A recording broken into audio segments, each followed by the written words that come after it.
O di ba mga Mari, para ka na ring may litson. Hello mga Mari! Welcome back sa aking YouTube channel. So ngayon po ay nagagayat po ako ng balon-balunan. At ito nga po ay tapos ko ng linisan. So sumabak po muna ako Sa matinding paglilinis ng balon-balunan.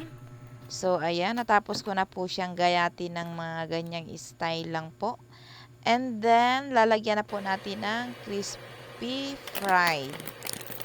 So, ayan. So, kaunti lang po ang ating ilalagay.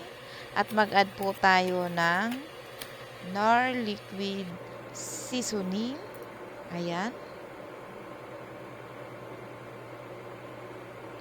Kaunting patak. At halo-haluin lang po natin.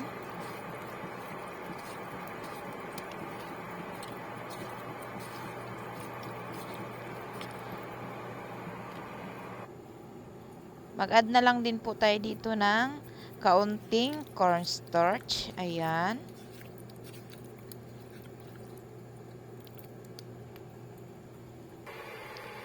At magpainit na po tayo ng mantika. Lagay na natin ang ating balon-balunan.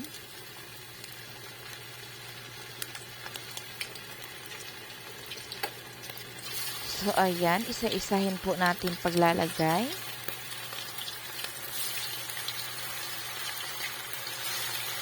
So, mas maganda po sana kung non-stick po yung gamitin natin na kawali para hindi siya dumikit. Ayan. At babalik ta rin na nga po natin.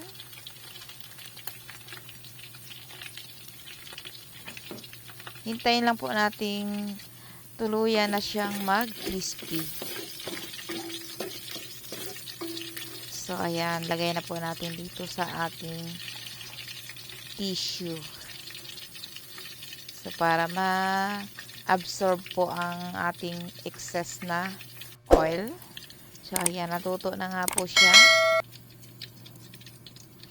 O, kita nyo naman. So, hindi nyo na kailangan pang magsalita at nakikita nyo na po. Napakasarap.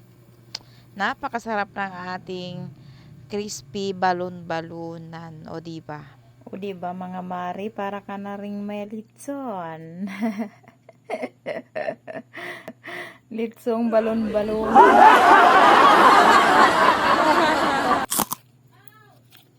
Ayan, so thank you for watching.